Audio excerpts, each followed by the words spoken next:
네, 우리의 영원한 위로는 오직 예수님 밖에 없음을 믿음으로 고백합니다.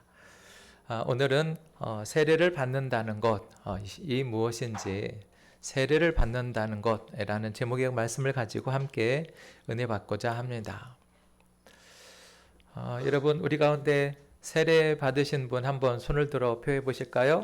세례 받으신 분들, 우리 어린이들도 유아 세례 받았을 건데, 네,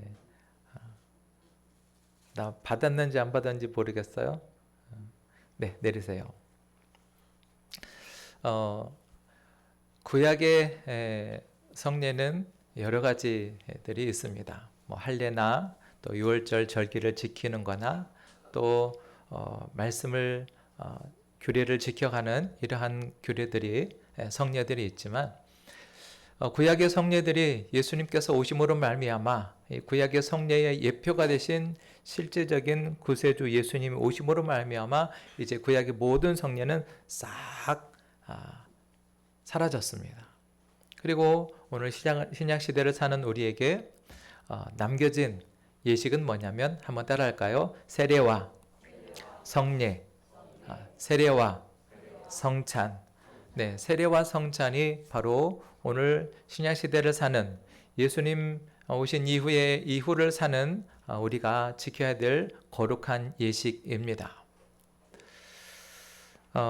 오늘 우리가 중점적으로 살펴보고자 하는 것은 이 세례라고 하는 것이 무엇인지, 우리가 내가 알지도 못한 때에 부모님의 신앙과 믿음으로 세례를 받은, 유아 세례를 받은 어린이들도 있을 것이고, 또 하나님을 믿는 믿음으로 성인이 되어서 우리의 믿음의 고백으로 자발적으로 신앙 고백을 하여 세례를 받으신 분들 계실 터인데요. 여러분, 성례는 거룩한 예식으로서 성부, 성자, 성령 하나님의 이름으로 물로써 우리의 죄를 씻는 거룩한 예식입니다. 우리가 세례를 행함으로 말미암아 예수 그리스도께 접붙임 바 되고 그리스도와 하나 됨으로 말미암아 얻는 유익이 바로 내 것이 되는 것이고, 또 내가 그 주님께 속했다는 것, 내가 주님의 것이라고 하는 것을 인치고 표하는 것이 바로 세례인 것이죠. 세례를 줄 때 거기에 꼭 필요한 요소들이 뭐냐면 그 가운데 가장 중요한 것은 물로써 세례를 주지요. 세례 요소로서 물로써 세례를 주는데 이 물은 깨끗하고 순수한 물입니다. 무엇을 상징할까요? 예수 그리스도의 보혈의 피를 상징하는 거죠. 물로써 세례를 준다는 것은 하나님의 아들 예수님의 보혈로서 우리가 피뿌림을 얻는 그 일이 바로 물로써 세례를 주는 것에 대한 상징적 의미입니다. 그래서 이 세례를 행할 때 몸을 물로 씻는 이 일이 바로 그리스도의 피가 우리에게 뿌려짐으로써 우리 얼굴과 우리 양심에 뿌려짐으로 말미암아 우리가 죄를 온전히 사함받아 하나님의 자녀됨의 은혜를 입은 이 의식이 바로 이 예식의 세례인 것입니다. 그런데 고린도 교회의 성도들 안에 이런 당파의 문제들이, 갈등의 문제들이 일어났었는데 그것은 바로 자신들이 누구에게 세례를 받느냐라고 하는 것에 대해서 서로 이제 논쟁이 일어났습니다. 어떤 사람은 나는 바울에게서 세례를 받았어. 나는 아볼로에게 세례를 받았거든. 나는 베드로에게 나는 세례를 받은 사람이야. 아니야, 나는 예수님께 세례를 받은 사람이야. 라고 하면서 서로 자신들이 누구에게 세례를 받았냐에 따라서 그것에 대해서 이제 서로 당파가 갈라지는, 당파의 위력 싸움을 하는 이런 모양들이 벌어진 일이 있었습니다. 우리가 신학생 때 훌륭한 목사님을 모시고 이렇게 세미나를 하거나 부흥회를 할 때 옆에 있는 전사님이 내가 저 목사님한테 세례를 받았어 하면서 은근히 저 큰 교회 목회하시는 분한테 내가 세례를 받았다라는 것을 이렇게 은근히 자랑하는 그런 걸 좀 느꼈는데요. 여러분, 우리가 세례를 받을 때, 여러분이 세례를 받을 때 누구에게 받으셨습니까? 이탕림 목사님에게? 아니면 이우진 목사에게 받았습니까? 아니요. 여러분, 우리가 세례를 받은 것은 성삼위 하나님의 이름으로 세례를 받은 것입니다. 할렐루야.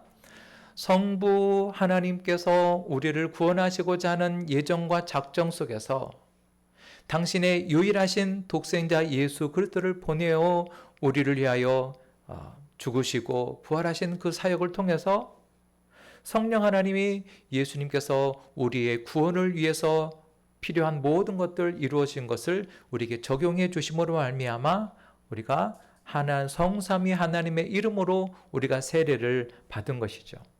그래서 내가 어떤 분에게 받았다라고 하는 것이 중요한 것은 아니라 바로 성삼위 하나님의 이름으로 그분의 능력과 그분의 사역으로 말미암아 내가 세례를 받았음을 우리는 분명히 기억하고 또 그 은혜에 우리가 감사하는 삶을 살아야 하겠죠. 세례 자체, 이 밥티즘이라고 하는 것은 물로써 씻는다라는 의미를 가지고 있어요. 네, 물로써 무엇을 씻을까요? 우리의 죄를 씻는 일입니다. 우리가 밖에서 뜨거운 여름에 땀과 먼지로 뒤범벅이 된 상태에서 나중에 가서 물로서 씻을 때, 샤워를 할 때 그때 얼마나 우리 마음이 상쾌하고 기쁩니까? 더럽혀진 옷을 빨래를 할 때, 더러워진 그릇을 설거지를 할 때 그 즐거움과 기쁨이 있죠. 다 물로서 씻는 것입니다. 세례도 물로써 세례를 주는 이유는 바로 우리의 더럽혀진 죄를 씻는다라는 의미를 가지고 있는 것이죠. 그래서 우리가 왜 세례를 받아야 되느냐라고 할 때 여러분, 빛과 어둠이 함께 공존할 수 있을까요? 여러분, 거룩하신 하나님이 부패하고 완전한 죄악에 사로잡혀 있는 죄인과 그 하나님이 함께 공존할 수 있을까요? 그럴 수 없습니다. 의인과 악인이 이 세상에 산다가 하지만 여러분, 깨끗한 것과 더러운 것을 함께 두지 않습니다. 깨끗하게 빨래한 것을 더럽혀진 그 옷 옆에다가 둘 사람이 누가 있겠어요?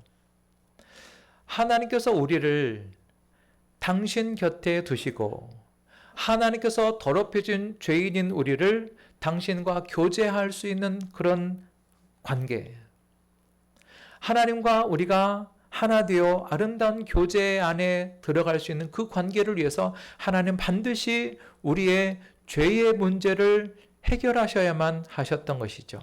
그래서 그 죄를 씻는 일을 누구를 통해서? 우리의 힘으로 아닙니다. 우리의 노력으로 아니었습니다. 하나님의 아들 예수 그리스도의 피로써 우리의 죄를 씻어 주심으로 말미암아 우리가 하나님의 독생자 예수님과 우리가 함께 연합한 자가 되고 하나가 되는 영광을 오늘 저와 여러분들이 얻은 줄을 믿습니다. 할렐루야, 할렐루야. 죄인인 우리가 하나님과 연합하여 한 몸이 되는 이 은혜가 바로 세례를 통해서, 물로 씻음을 통해서, 예수 그리스도의 피 뿌림을 통해서 우리가 그 은혜를 입은 것인데, 이 은혜를 기념하고 감사하고 또 이 은혜를 우리가 잊지 않기 위해서 이렇게 세례를 행합니다. 그런데 어떤 분은 이런 질문을 가지는 사람이 있을 수 있어요. 목사님, 세례를 받을 때 성경에 보면 예수님이 물에서 세례를 받고 물에서 올라온다라는 표현이 있는데, 세례를 받을 때 물에 잠겨서 또 그 잠긴 데서 나온다라고 성경이 말하는 것 같은데, 왜 우리 개신교에서는 그렇게 물에 깊이 잠기지 않고 그냥 물을 뿌림으로 그것으로 세례를 마칠까요? 분명히 성경은 우리가 예수님께서 물에 잠겼다가 나오는 것, 그러한 것으로 성경이 표현을 하였지만, 여기 물에서 나왔다라고 하는 이 표현이 성경적 의미에서 볼 때는 그것이 물에 다 잠겨서 그리고 거기서 나왔다라는 것만을 의미하지는 않습니다. 제가 생각해도 여러분, 우리의 과거의 옛사람이 완전히 죽고 전혀 새로 태어난다는 의미에서 물에 완전히 잠겼다가 나오는 그 세례, 그것을 침례라고도 하죠. 그렇게 의식을 하는 것이 어쩌면 더 우리의 마음과 생각에 더 잊혀지지 않고 기념이 되지 않을까, 이런 생각을 해봅니다만은, 그러나 성경적 의미에서 살펴볼 때 반드시 물에 다 온몸이 잠기고 나서야 세례를 부여해 주는 것이 아니라, 여러분, 우리가 고대 근동의 상황을 살펴보면 거기에는 건기와 우기가 있어서 건기 때는 물이 흔하지가 않고 또 겨울에도 물이 항상 넘치게 흘러 있는 경우가 흔치 않습니다. 그러니 세례를 받을 때 물이 깊은 웅덩이에 들어가는 것도 쉽지 않고 그런 곳을 찾아가는 것도 쉽지 않은 그런 시대적인 또 상황적인 장소적인 문제들이 있죠. 그러면 물에서 나왔다라고 하는 이 성경적 표현은 반드시 그가 물에 잠겼다가 나왔다라는 것을 의미하는 것이 아니라 그 물에 뿌려지거나 그 물이 얼굴에 적셔지거나 물에 뿌려졌다라는 그런 의미를 함께 가지고 있는 것이지, 반드시 침례, 반드시 온 몸이 물에 잠겨야 된다라는 것을 의미하는 것만은 아니라는 것을 우리가 기억해야 합니다. 우리가 지난주에도 살펴봤던 것처럼 빌립보 감옥의 간수가 그 온 가족이 다 세례를 받았지 않습니까? 그 밤에 간수장의 가족들이 세례를 받을 때 그들이 옥 밖으로 나가는 것도 어려운 일인데 온 가족이 다 나가서 그 밤에 침례하면서 그렇게 세례를 받는 일은 이것은 상황적으로 있을 수 없는 일이거든요. 그렇기 때문에 성경적으로도 물 없이도 그저 물로 뿌리고 물로 씻는 의식으로도 얼마든지 세례를 베풀었음을 우리가 확인할 수가 있습니다. 세례는 유아 세례, 어린아이도 세례를 받는데, 예를 들어서 추운 겨울에 아이들을 세례를 받게 한다라고 할 때 그 깊은 강물에 가서 난지 얼마 되지 않은 이 아이를 깊은 물에다가 넣었다 뺀다는 것은, 이것은 건강의 위험도 있을 수 있고 생명의 위험도 있을 수 있는 일이기 때문에 반드시 물에 잠겨서 나와야 된다라고 하는 것은 꼭 그렇지는 않다. 중요한 것은 물로 씻어서 물을 뿌림으로 말미암아 세례를 주는 의식이 있었다라는 것이 성경적인 의미요, 침례는 반드시 필수 불가결한 요소라고 하는 것은 아니라는 것을 말씀을 드려요. 네, 중요한 것은 우리가 세례를 받음으로 우리가 예수 그리스도와 연합되었다라고 하는 사실입니다. 세례를 통해서 우리가 예수 그리스도와 연합되는 것, 예수님은 이것을 우리에게 쉽게 이해가 되도록 예수님은 이것을 접붙임이라는 표현으로 우리에게 설명해 주고 계십니다. 접붙임. 여러분, 우리 한번 로마서 11장을 한번 찾아볼까요? 로마서 11장 17절.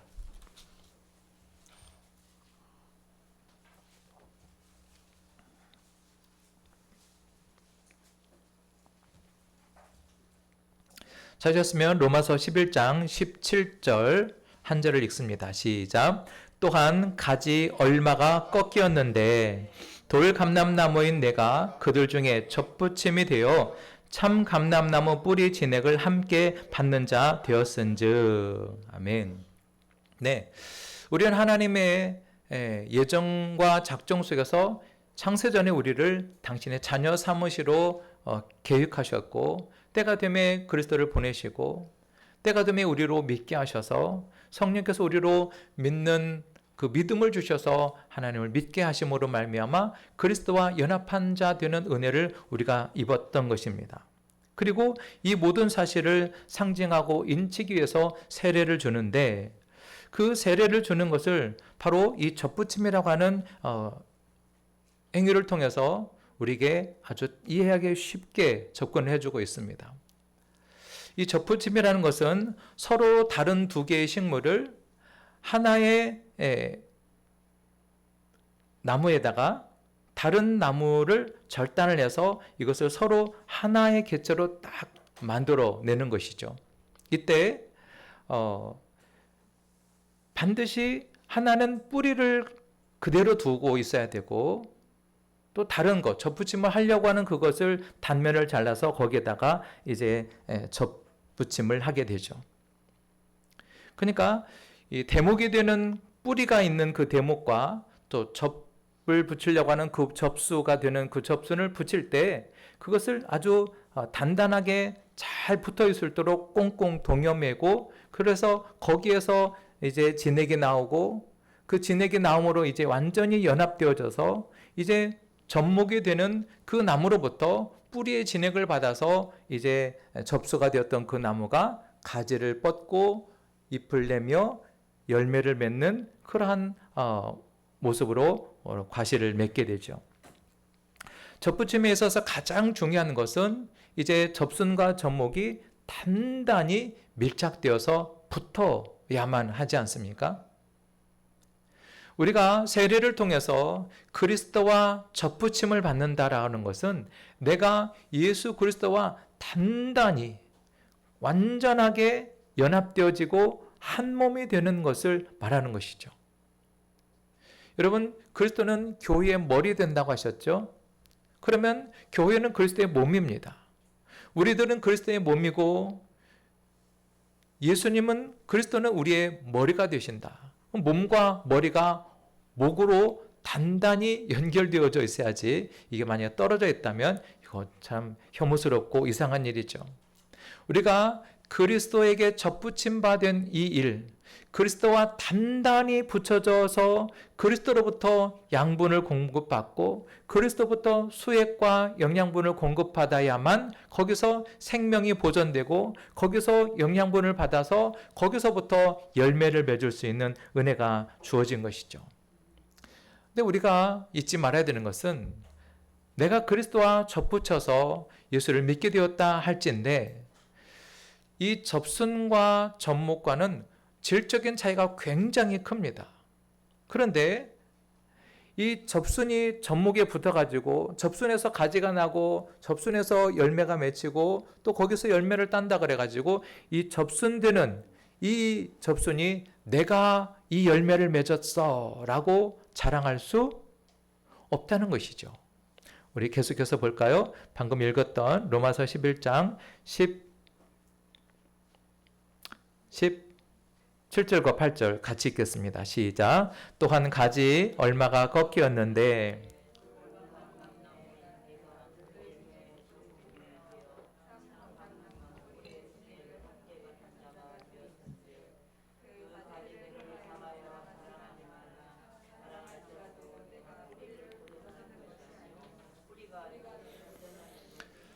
네, 나에게서 어떤 열매가 나오거나 나에게서 어떤 선한 변화의 역사들이 일어났다 그래서 그것이 내가 나로부터 나온 열매요, 나로부터 나오는 은혜가 아니라 이 모든 것은 누구로부터? 접목이 되는 그리스도로부터, 뿌리가 되는 그리스도로부터 양분과 은혜를 공급받아서 나오게 되는 열매가 아니겠습니까? 그러니 우리는 항상 누구에게 집중하고 누구로부터 우리가 은혜와 양분과 공급을 받아야 되냐면 바로 예수 그리스도부터, 다시 말하면 말씀으로부터 우리는 끊임없는 양분과 말씀으로부터 끊임없는 은혜를 우리가 계속해서 공급받아야만 거기서 열매가 맺혀지죠. 어떤 때는 나무가 가지가 뻗고 있는데 보기에는 나무에 붙어 있는 것 같은데 그 나무가 죽어 있는 가정도 있습니다. 붙어 있는 것 같은데 죽어 있는 나무가 있어요. 우리가 계속해서 뿌리로부터 양분을 공급받지 않으면 그 수는, 그 가지는 죽고 열매를 맺을 수가 없게 되는 것처럼, 여러분 중요한 것은 접붙임된 우리가 예수님으로부터 계속 끊임없이 양분을 공급받아야 우리가 예수를 믿음으로 구원받은 이 역사가 계속해서 살아나는 역사. 여러분, 우리의 구원은 이미 받은 구원이지만 아직 이루어지지 않은 구원이 있기 때문에 이미 우리가 예수 그리스도로 은혜로 말미암아 살아났지만, 그러나 살아가는 것도 다 주님의 은혜로 살아가고 살아난 것도 주님의 은혜인 것을 우리가 믿음으로 고백하면서 계속해서 우리는 바로 나의 나 되는 것은 주님의 은혜다, 주님의 공로다라는 것을 늘 입술로 고백하는 그런 저와 여러분 되기를 바랍니다. 세례를 받을 때 세례를 받는 당사자는 이 은혜와 이 세례의 의미에 대해서 깊이 아는 지식이 부족합니다. 그러나 그 세례를 받을 때 진정으로 은혜를 받고 또 그 세례의 의미를 깊이 아는 자들은 누굽니까? 신앙생활을 오래 하는 가운데 말씀을 통해서 이 세례의 깊은 의미를 깨닫고 세례를 받고 성찬을 행할 때 그 세례의 의미를 통해서 내가 어떤 존재인지, 세례를 통해서 내가 어떤 은혜를 누리고 있고 지금 나의 존재가 어떤 존재인지를 깨닫는 그런 기존의 성도들이 더 많은 은혜를 누리는 것이죠. 그러니 세례를 받는 당사자나 세례를 이미 받았지만 그 은혜에 우리가 날마다 감복하고 그 은혜를 깊이 깨닫는 사람에게는 세례를 받는 자나 세례를 받은 자나 다 같이 큰 은혜를 누리는 것이 바로 세례의 의미가 되겠습니다. 우리가 세례를 통해서 우리가 얻는 유익들이 있죠. 본래 우리가 하나님께서 우리에게 주신 첫 번째 언약이 있습니다. 첫 번째로 맺은 언약, 너희가 내 말을 순종하면 영원히 살겠지만 불순종하면 정령 죽으리라는 것이 하나님이 아담과 맺으신 첫 번째 언약이었어요. 그러나 그 은혜, 그 언약에, 그 첫 번째 언약에 아담은 실패했고 모든 인류는 그 아담의 타락으로 말미암아 사망에 이르게 되었죠. 그런데 하나님은 당신의 기쁘신 뜻대로 말미암아 또 다른 두 번째 언약을 하나님이 작정하고 우리에게 베풀어 주십니다. 하나님께서 첫 번째로 맺으신 언약을 우리가 행위 언약이라고 한다면 두 번째로 타락하여 스스로 죄를 해결할 수 없는 죄인들에게 하나님 두 번째 언약을 베풀어 주시는데 한번 이 은혜 한번 따라할까요? 은혜 언약. 은혜 언약.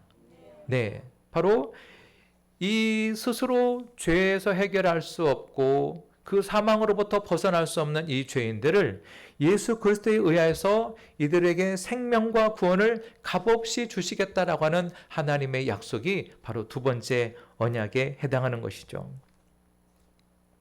그래서 우리가 세례를 받을 때 무엇보다도 우리가 이 세례를 통해서 알아야 되는 것은 내가 나에게 세례를 허락해 주시고 세례를 베풀어 주시는 그리고 세례를 성삼위 하나님의 이름으로 우리에게 허락해 주시는 그분께 내가 속한 자가 되었다라는 사실입니다.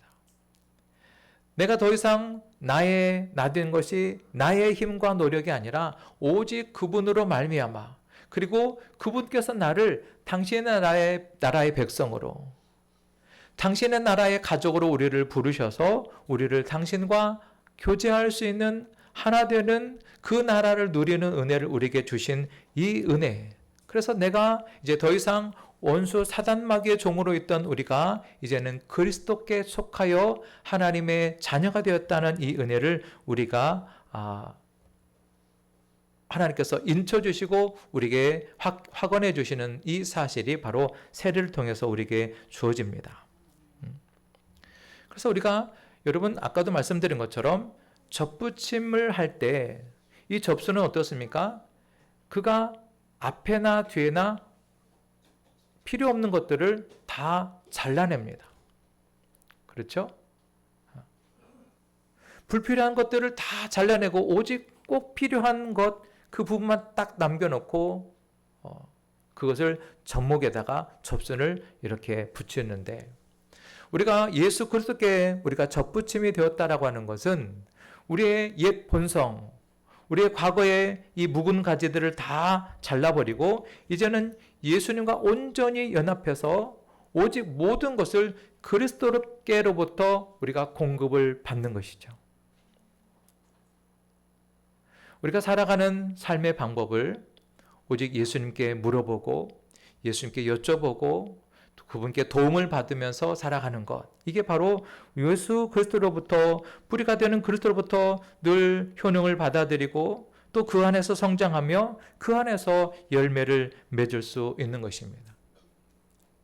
요한복음 15장에 보면 예수님께서 나는 포도나무요 너희는 가지니 라고 하셨죠. 예수님은 포도나무시고 우리는 그 포도나무에 접붙임을 받은 가지라 그랬어요. 그래서 너희가 내 안에, 내가 너희 안에 거하면 너희가 열매를 많이 맺을 것이라고 말씀하고 있습니다. 포도나무 되신 그분께 우리가 접붙임을 받아서 이제 우리가 세례를 받음으로 말미암아 이제는 하나님의 자녀라고 하는 그 약속을 그리스도로부터 우리가 받게 되고 그 보증과 인침으로써 이제는 내가 나의 나된 것이 다 주님의 것이라는 것을 우리가 믿음으로 고백하게 되는 것이죠. 그래서 세례를 받는 당사자도 내가 세례를 받을 때 그리스도의 몸인 교회에 우리가 가입하게 되는 거죠. 세례를 통해서. 전에는 그리스도의 몸이 아니라 사단 마귀의 종으로 있었던 우리가 이제는 그리스도의 은혜로 말미암아 그리스도께 접붙여서 교회의 이제는 일원으로, 교회 공동체의 일원으로 우리가 부름받아서 내가 주님의 몸된 교회에 이제부터 교회에 들어가서 그 교회의 회원이 되겠습니다 라고 서약하는 것이죠.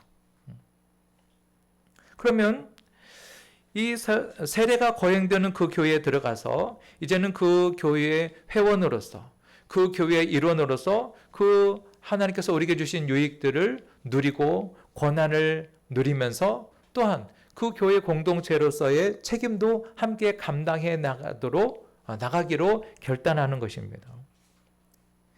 이제 내가 그리스도께 접붙임이 되었으니 이제는 내가 그리스도의 자녀답게 살겠다라고 하나님과 또 거기에 교회 공동체 안에 있는 증인들 앞에서 내가 다짐하고 약속하는 의미가 이 세례 안에 있는 것입니다. 그래서 이제는 내가 온전히 예수 그리스도께 연합하여 이제는 공개적으로 하나님 앞에 자녀로 세상 속에서도 그리스도인으로 살겠다라고 이렇게 다짐하고 고백하고 서약하는 것, 이게 바로 우리가 세례인 것입니다. 우리가 예수님과 합하기 위해서 그리스도의 몸으로 연합하여 살기 위해서 우리는 예수 그리스도를 입는 것이기 때문에 세례를 받은 자는 반드시 그와 맞는 삶, 예수 그리스도와 합하는 삶, 예수 그리스도와 연합된 삶을 살아가도록 그렇게 삶을 살아내야 하는 것이죠. 성경에서도 우리가 너희는 옛사람을 벗어버리고 새 사람을 입으라고 말씀하는 것처럼 이제는 우리 안에 이전의 것들을 다 잘라내고 우리의 옛 본성들을 다 끊어내고 이제는 오직 그리스도께 접붙임이 되었으니 우리가 살아가는 모든 것을 누구로부터? 그리스도로부터 공급을 받고 그리스도로부터 은혜를 받아서 우리의 삶을 새롭게 살아내는 것이죠. 그래서 에베소 4장 22절에 너희는 유혹의 욕심을 따라 썩어가는 구습을 따르는 옛사람을 벗어버리고 오직 너희의 심령이 새롭게 되어 하나님을 따라 의와 진리의 거룩함으로 지으심을 받은 새 사람을 입으라고 우리에게 요구하고 있습니다. 내가 그리스도에게 접붙임을 받았다고 해서 이제 모든 것은 자동적으로 되는 것이 아니라 우리는 끊임없이 접목이 되는 그리스도로부터 계속해서 우리는 은혜와 삶의 방식을 그분을 통해서 공급받고 그분을 통해서 지시를 받고 그분을 통해서 인도함을 받아야 바로 그것이 접붙임을 받은 자의 삶이 되는 거죠. 그래서 이 세례라고 하는 것은 그가 죄의 사함을 받아 이제 하나님의 자녀가 되었다라고 하는 것을 상징하고 인치는 것입니다. 이것을 우리가 아는 것이 중요합니다. 신호등을 보면 빨간 불빛이 나오면 멈춰서라 이런 의미를 우리가 그 신호를 보고 알죠. 파란불이 되면 이제 가도 좋다라는 그런 신호의 의미를 알지 않습니까? 그런데 그 신호등이 가지는 그 불빛의 의미를 모른다면 그 신호등이 무용지물이고 나에게도 아무 유익이 없는 것처럼 여러분 성삼위 하나님의 이름으로 물을 가지고 씻는 이 세례의 의미를 우리가 아무것도 모르고 그냥 세례를 받았다라고 만족한다면 그 세례 의식은 아무 소용이 없을 겁니다.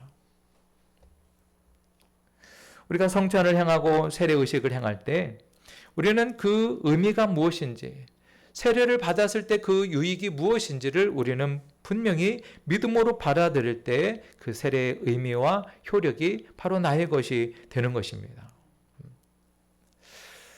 말씀을 마치고자 합니다. 여러분, 우리가 세례를 받을 때 여러분들께서 보통 이제 세례 인도자, 집례자가 이렇게 질문을 합니다.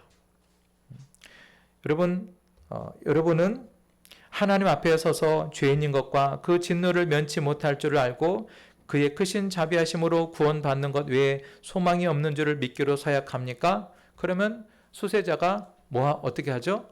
예 라고 대답합니다. 그저 집례자가 질문하고 수세자는 대답만 하니 사실은 그 의미와 또 세례를 받는 그 의미와 또 효력을 우리가 잘 놓치거나 잊어버리거나 또 알지 못하는 경우들이 적지 않습니다. 그래서 오늘 저는 우리가 세례를 받을 때 질문을 하고 또 세례를 받을 때 우리가 예로 대답했던 것을 지금 이 시간에 다시 한번 우리가 상기하고 우리가 세례를 받는 그 유익이 얼마나 우리에게 복되고 또 그 유익을 위해서 우리 어떤 의미를 우리에게 부여해 주셨는지 우리가 함께 같이 고백하기를 원하는데요. 여러분 주보를 한번 다시 펴주시겠어요? 소요리 문답 그 뒷표현에 보면 소요리 문답 그 질문에 보면 세례식 서약이 있습니다.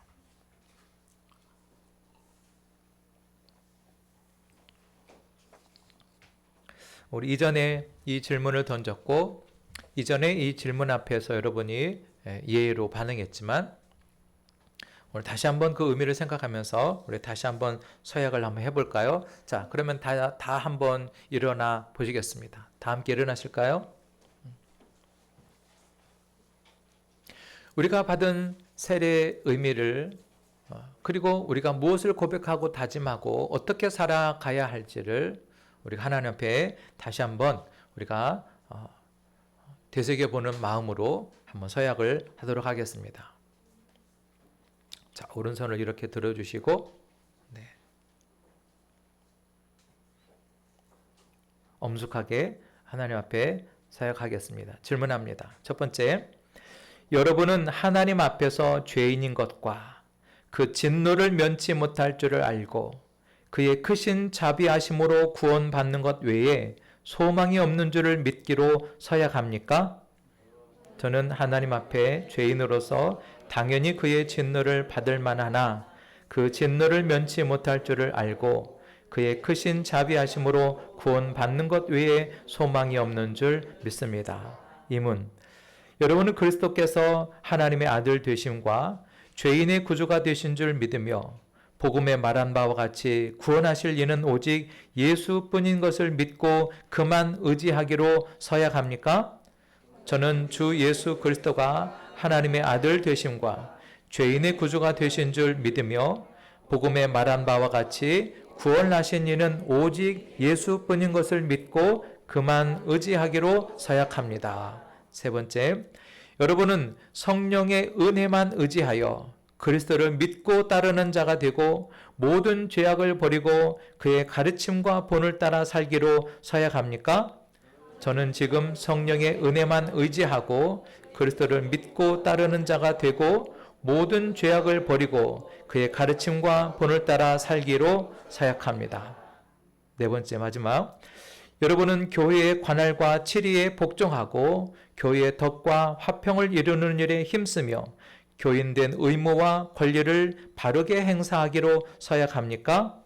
저는 교회의 관할과 치리에 복종하고 교회의 덕과 화평을 이루는 일에 힘쓰며 교인된 의무와 권리를 바르게 행사하기로 서약합니다. 아멘. 네, 자리에 앉으시고요.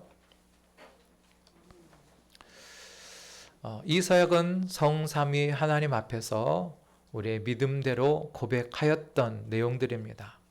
그러나 우리가 하나님 앞에 다짐하는 것을 우리가 시간과 환경 속에서 또 상황 속에서 잊혀지고 놓쳐지고 또 하나님의 뜻을 알지 못하고 우리가 어떻게 살아가야 될지 방향을 잃어버리고 살 때가 적지 않았습니다.